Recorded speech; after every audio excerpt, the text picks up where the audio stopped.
రామగుండంలో ESI hospital గురించి మాట్లాడే ముందు వాస్తవాలను తెలుసుకోండి.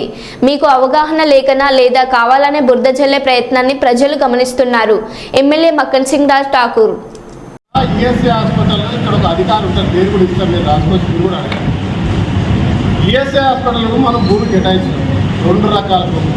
ఒకటేమో నంబర్ తాండే అక్కడ ఈఎస్ఐ వాళ్ళు రిజెక్ట్ చేస్తారు. రెండోదేమో మా రామగుండంలో గుడి ఉంటుంది, శ్మశాన వాటిక ముంగట పక్కన, దాని వాళ్ళు కంపౌండ్ కూడా కట్టేస్తారు. దాంట్లోనే ఈఎస్ఐ హాస్పిటల్ రావాలి. కేంద్ర ప్రభుత్వం నిధులు జాప్యం వల్ల పోయిన ప్రభుత్వంలో రిలీజ్ చేస్తున్న సమయంలో రాలేదు. దాని పట్ల నేను తర్వాత ఆదిత్యనాథ్ లేబర్ కమిషనర్ తెలుసుకోవచ్చాను పేరు, వాటిని అడిగి స్వయంగా నేను ఢిల్లీ పోయి కలిసినప్పుడు త్వరలో పూర్తి చేస్తామని చెప్పి డబ్బులు రిలీజ్ అయ్యి టెండర్ అయిపోతే అది వస్తుంది.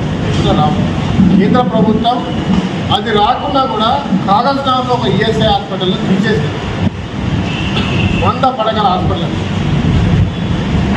దాన్ని నేను రామగుండానికి తీసుకురావడానికి ప్రయత్నం చేసినాను. ఎక్కడికి?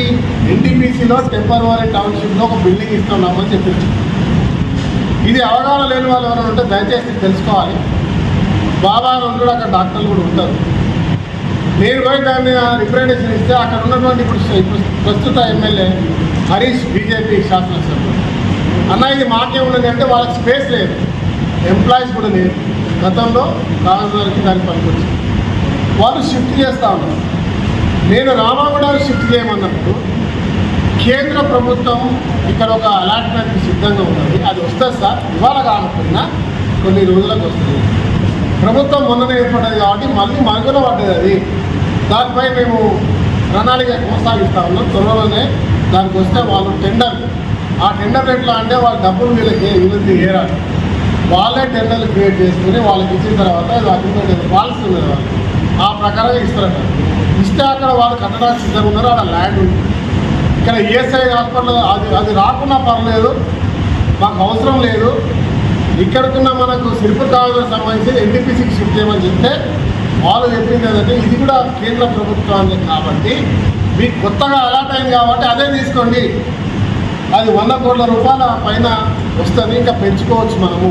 పాత రివైజ్ లెక్కల ప్రకారం 100 కోట్లు 96 కోట్లు ఉంటే ఇప్పుడు దాన్ని పెంచాల్సింది. 15 ఏళ్ళ కింద వచ్చినటువంటి స్కీమ్ అది. వాళ్ళకి తెలవాలి ఎవరైతే నాయకులు ఉన్నారో. 15 ఏళ్ళ కింద మనకు వచ్చిన ప్రపోజల్ 15 ఏళ్లకు ఇప్పటికి వేసుకుంటే దాన్ని మళ్ళీ పెంచాలి. టెండర్లు అది మన టెండర్ల వ్యవస్థ తెలియదు, ఆ పెంచిన ధరనా లేకుండా వాళ్ళు ఎంత ఇచ్చినా తెలియక అది ఆగిపోయింది. దాని వెంబడి అనుకున్నాను ఏమినా కాదు. రామగుండంలో ఏ వర్క్ కావాలన్నా రామగుండం సంబంధించిన అంశాల్లో గతం నుంచి గత 15 సంవత్సరాల నుంచి ఏ రకంగా నిర్లక్ష్యానికి గురైంది, ఎక్కడెక్కడ ఎవరెవరు ఏమి ఇచ్చారనే దాని మీద పూర్తిగా తెలుసుకుంటూ ముందుకు పోతా ఉన్నా ఏది జరగలేదు అనే విషయాన్ని